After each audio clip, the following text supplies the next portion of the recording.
All right, y'all. This is the fourth installment. All right, so my content is for educational purposes only. Can't stress enough for you guys to do your own research. Praise my content. Any errors you come across, throw them in the comments. None of us have been alive long enough to know all that transpired in the past, and none of us can live long enough to learn all there is to know. All right. Um, we left off at 30, so I'll be starting at 31. And 31 is the law of denial. Breakdown is as follows. It says that when you refuse to deal with a highly emotional issue or refuse to take responsibility for an unpleasant situation, you avoid living up to your potential. Such things can be put off for lifetimes, but the effect will be experienced mentally, physically, or as a lifetime or as a lifestyle, my fault, manifestation until you correctly balance the situation. So that's basically self-explanatory. It's I'll read that part again. It says that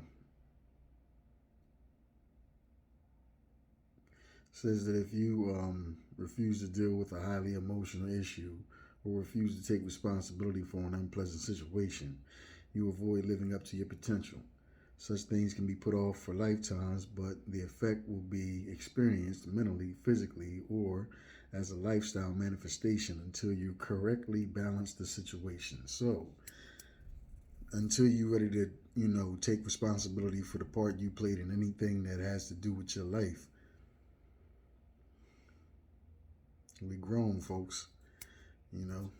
We not children no more. Or I forgot, or I didn't mean it, and all the shit our children say. It's too late in the game for that.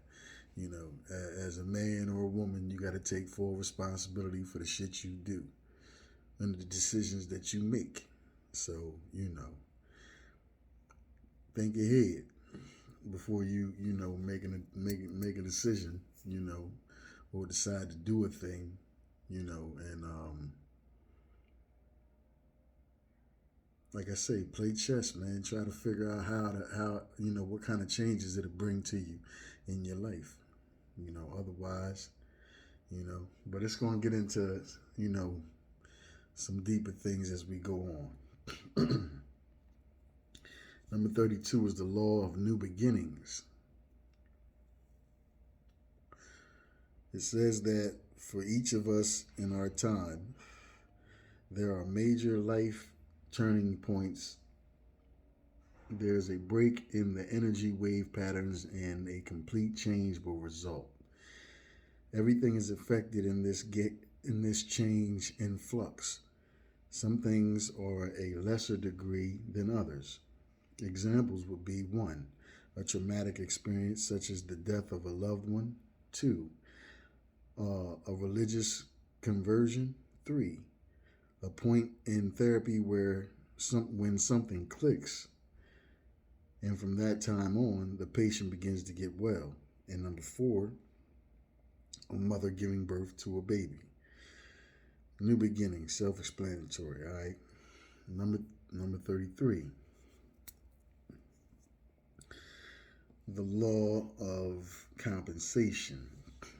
It states that you and you alone are responsible for what happens to you. All is the result of your past words, thoughts, and deeds, which have formed your present attitude.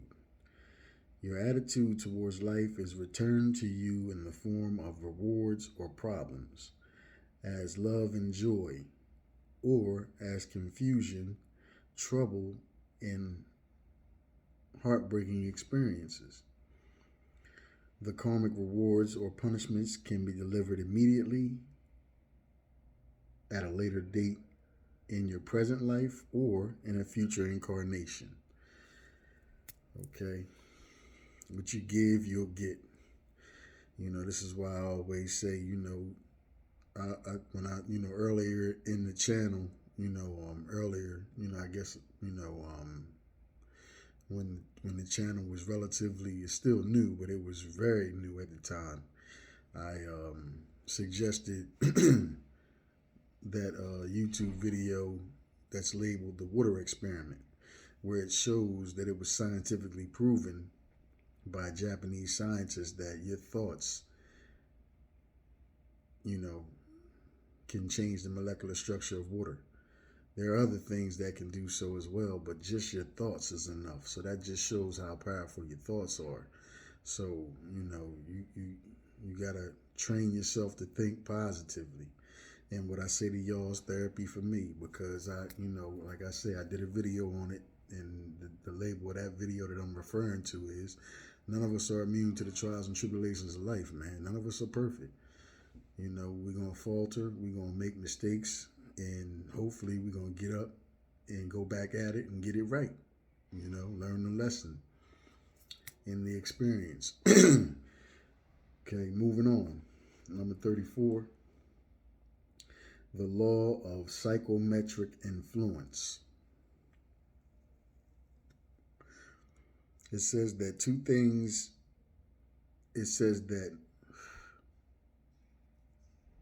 hold on. Okay. It says that two things, animate or inanimate, once contact with each other, will continue to act upon each other even at a distance, long after the contact has been severed. Matter coming into contact with other matter absorbs and influences as a result of the contact. There is a psychometric blending of the etheric emanations. Thus, a person wearing a piece of inherited jewelry will be influenced by the psychometric emanations of the original owner. The more empathic a person is, the more likely he or she will be influenced by the state of mind of the original owner.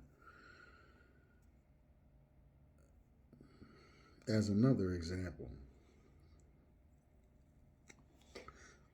I was writing this quick.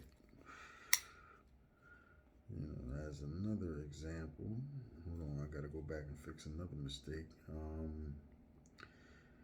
Where was that at? Okay. Okay. As another example, when the contact takes place between two people, the intensity of the contact will dictate the degree and the duration of the contact. So a sexual union will result in a lengthy mental connection of the two people, even if they do not see each other again. Neither might recognize this consciously, but on an unconscious level, contact and influence continues. This is largely behind, how people say be careful who you have sex with, because, you may catch a sexually transmitted demon,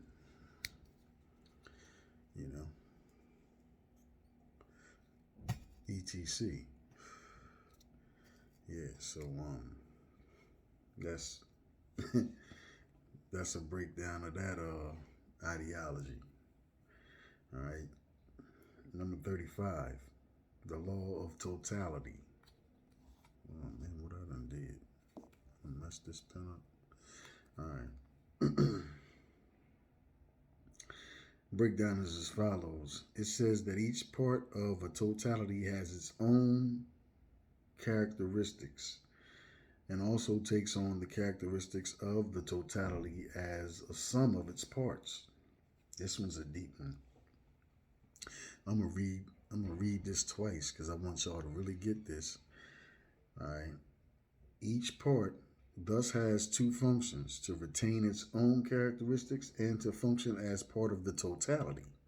When separated, each part remains connected to the totality, and because it retains the characteristics of the totality, it can perform as the totality. Now, you may not realize this yet, but since you are part of God,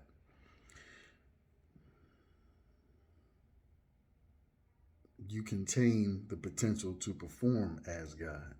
The law is often expressed as the law of one. Let me read that one more time for the people. All right. The law of totality says that each part of a totality has its own characteristics and also takes on the characteristics of the totality as a sum of its parts. Each part thus has two functions: to retain its own characteristics and to function as part of the totality. When separated, each part remains connected to the totality, and because it retains the characteristics of the totality, it can perform as the totality. Now, you may not realize this yet, but since you are a part of God, you contain the potential to perform as God. This law is often expressed as the law of one.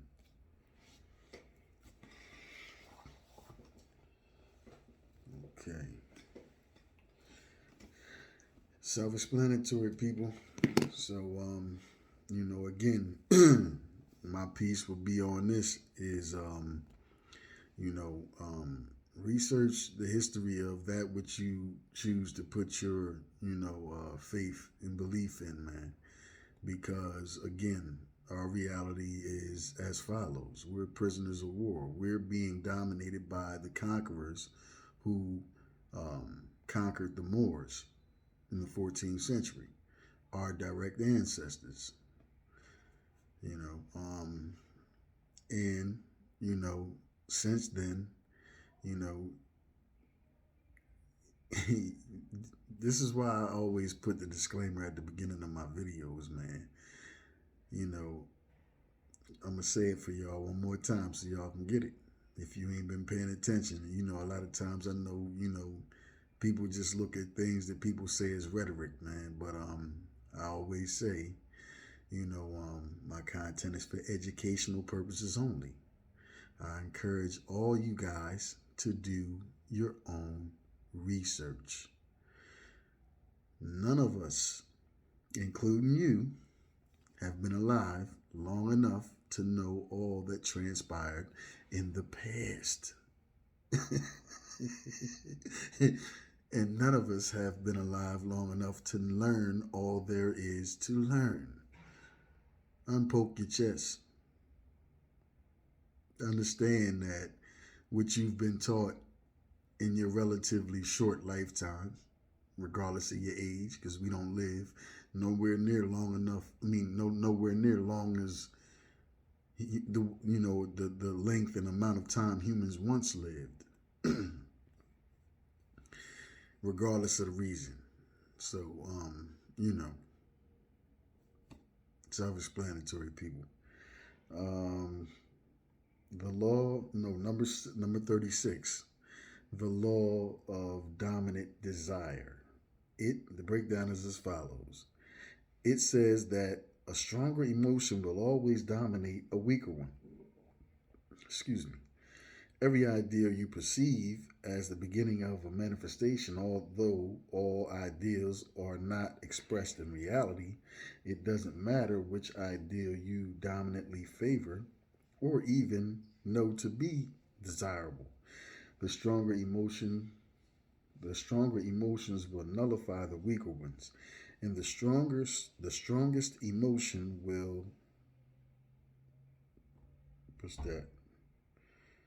begin to permeate all aspects of your activities.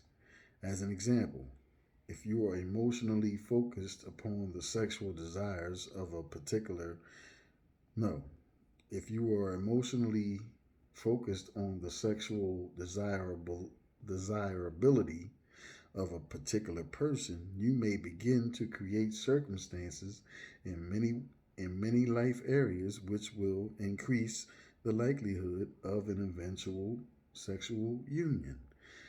Okay, ladies, I'm gonna get this one to y'all. I'm gonna get this one to y'all.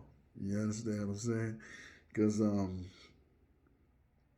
y'all the best at it, man. You know, and there's no disrespect, but y'all the best at it. Listen, it says, um, okay, I'm gonna point out the part that I'm referencing right now. It says, um,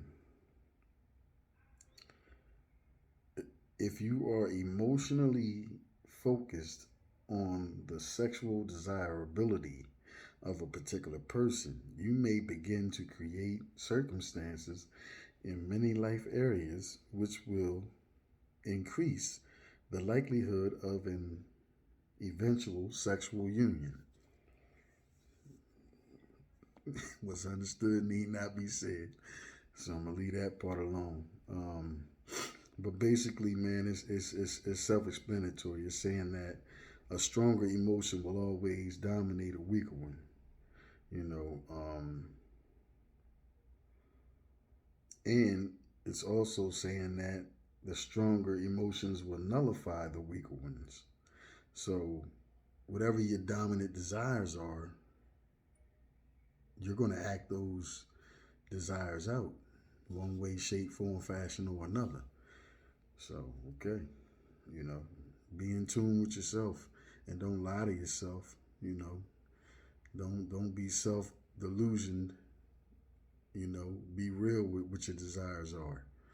You know, you know, you ain't real with yourself. You damn sure can't be real with nobody else. All right, number 37, the law of duality. Breakdown is as follows. It says that the universe and all energy functions as a yin and yang balance, resulting in a tension between opposites. Yin is negative, yang is positive, and we all contain these dual aspects suppressed as love and hate, harmony and harmony. Oh yeah, harmony and chaos, good and evil. Actually, this tension is necessary for structure to exist. And human beings are energy structures. Now, don't be mistaken in thinking in terms of energy being bad. An automobile battery is a good analogy. One plate is charged positive, the next negative, the next positive, and so on. It is the interaction between the plates that generates the energy. But the negative plate is not better than the positive plate. Now, in relating this to your life, you must realize that without tension, you don't exist. Thus, there is a need for you to balance. No, there is a need for yin balance in your life. Most people express their yin energy in undesirable ways, such as self denial, excess hard work, gambling, dangerous activities, such as driving too fast or in arguing or fighting. Illness is an expression of yin energy, and war is the ultimate expression of mass yin energy. But your yin energy can be expressed in a different way as positive challenge. And this is best explained in the next law. Okay. You know, yin and yang, excuse me. You know, a lot of us have been getting examples of that, from our childhood with cartoons. Tom and Jerry, when he used to have the angel on this side and the devil on this side. That's a perfect, basic analogy, you know. But, and again, it's so important that the government felt the need to spend millions on it in a government operation labeled HemiSync. I've made reference to it in the last video, I believe. It's the balancing out of the left and right hemispheres of the brain. And once you do that, your level of consciousness is highly elevated.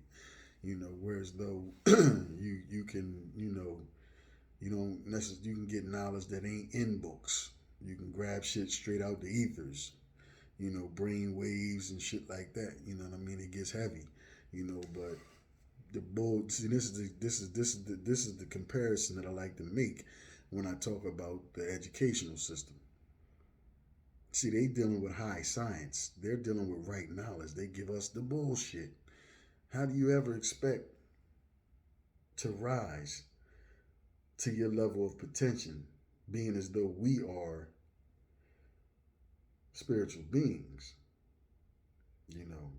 with way more capabilities and you know, talents and gifts than we, than we being taught about ourselves. They know it. How you think they got the information? They got it from our ancestors.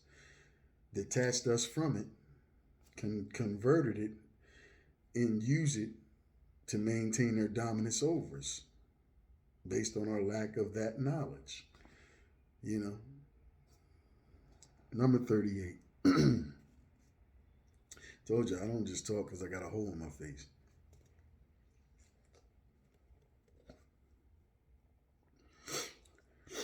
See and before I go on, let me say this one last thing. The type of education we receive doesn't give us the intellectual wherewithal to ask the type of questions. You know what I'm talking about? To get to the crux of what's really going on. And that's why I always pay homage to the elders, and the the scholars that are living amongst us. These brothers and sisters dedicated years. I'm talking about decades of their life. Into the preservation of the ancient and sacred knowledge, and they pass that knowledge on. It's readily available for anybody that's seeking it. It is what it is. So moving along. Number 38, the law of self-destruction. It says that the natural expression of the law of duality. No, it says as the natural expression of the law of duality, that which is totally successful tends to destroy itself. Now you know this subconsciously, so there's no way you dare allow your relationships or career or spirituality to become totally successful. You realize that if you reach that pinnacle, you greatly increase the potential for self-destruction. Here are some examples. 1, history proves that any country that has ever reached a peak has fragmented and collapsed all on its own when it was unopposed. Number 2, a couple that struggles with many forms of adversity, getting a husband through college, sickness, and a badly timed pregnancy, financial problems, and family troubles. But eventually they arrive at a point where they're doing well. It is then that they get divorced. Number 3 is the spiritual seeker who is making profound progress only to backslide and behave very negatively. The recent fall of the most successful cult leaders and television evangelists makes this case. Number 4, a successful business executive who makes it to the top of his profession then has a midlife identity crisis or a nervous breakdown and destroys it all. Number 5 is the man that inherits wealth and destroys himself through dissipation. Number 6, the honest man who becomes a powerful politician and becomes very corrupt. Now, in each of these 6 examples, one One total success was once total success was obtained, there was no more challenge and destruction followed. Subconsciously, in each case, they desired to experience the challenge again. Unless you challenge, okay, they desired to experience the challenge again. Unless you challenge yourself, you will stagnate. Now remember, you are energy, and stagnation is self destruction. For energy cannot stand still, it must by its very nature move forward or backwards. So instead of holding back, attain total success, but not complacency. It's a difference. Success and complacency are two different things. Always give yourself great new challenges. If you let the challenge get too far, go too far, self destruction is the result. If you don't incorporate challenge in your life, self destruction is the result. If you keep challenge in balance, you succeed in maintaining your position and retaining your success. The secret is to constantly direct challenge in a way that minimizes jeopardy while fulfilling the yin yang need of balance. This will usually be accomplished by wise risking. Okay.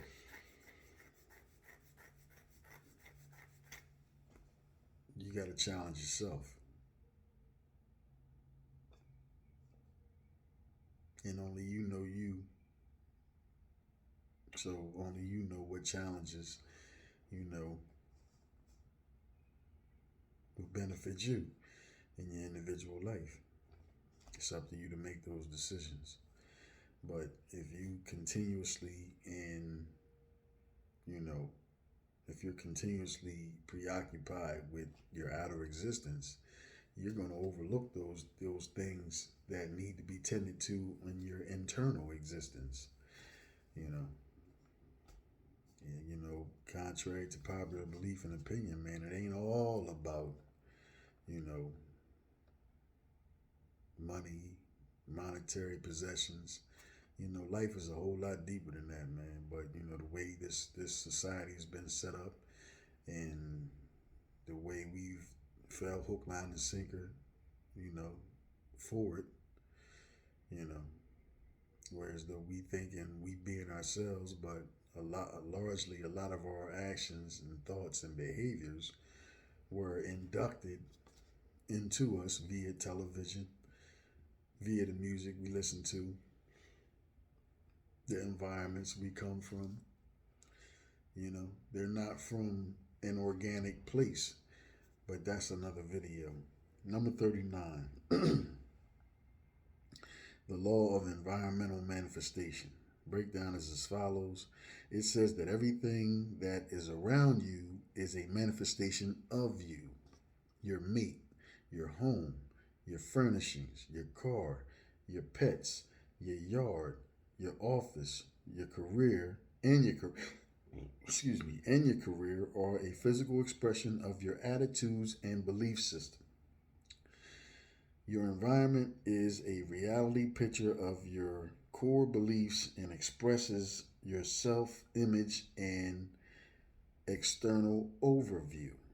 No, your cultural overview. Let me read that one more time.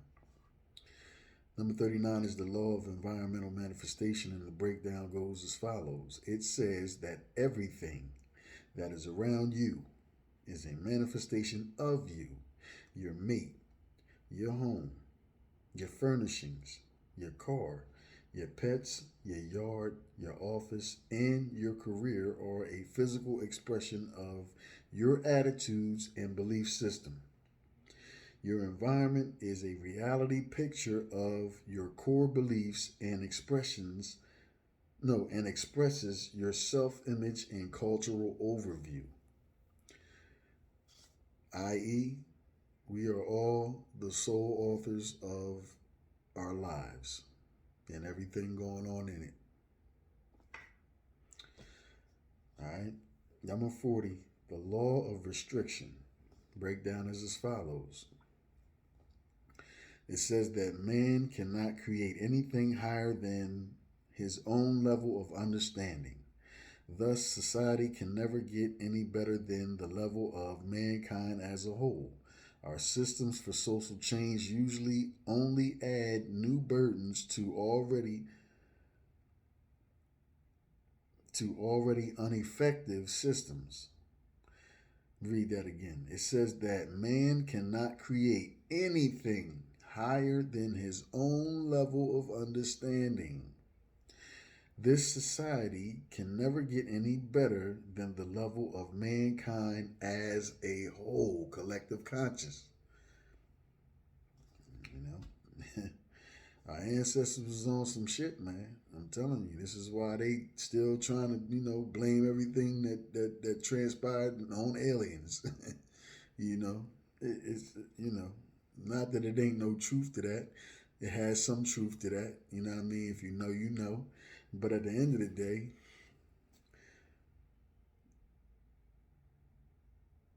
our DNA was spliced with. Come on, man. You know what I'm talking about? Like, if you know, you know. If you don't, do some research, man. Anyway.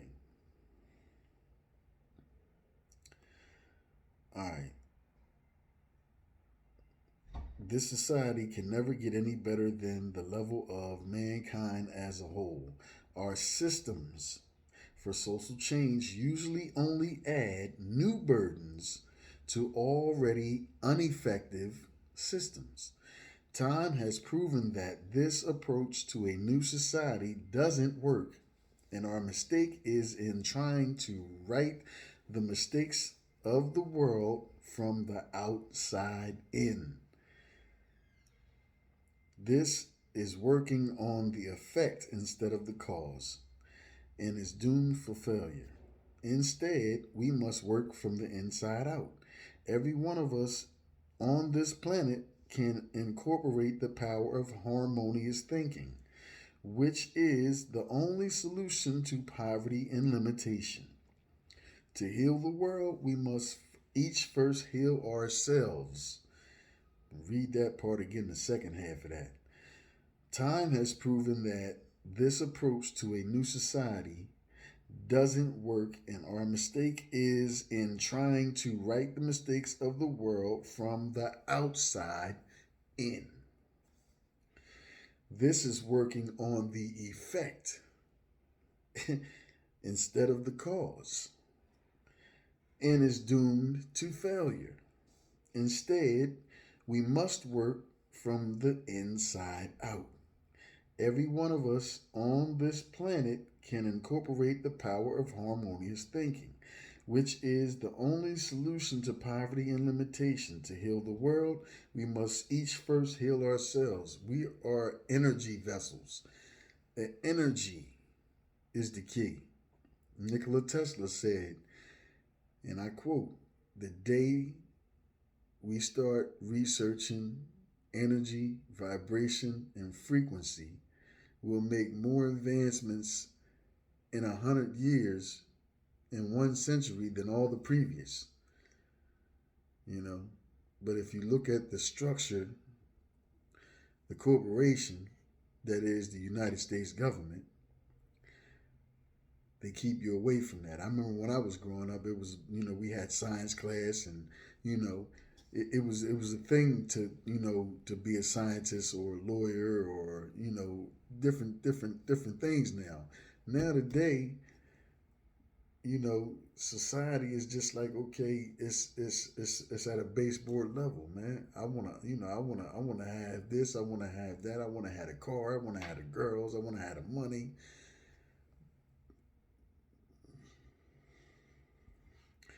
That's another video too, but I believe you get where I'm going at with it.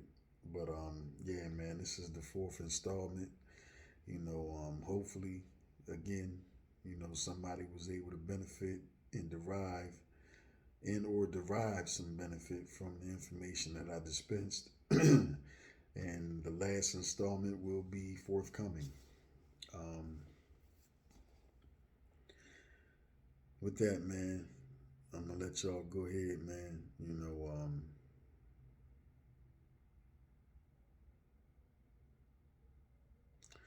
These universal laws is heavy, man. They heavy, and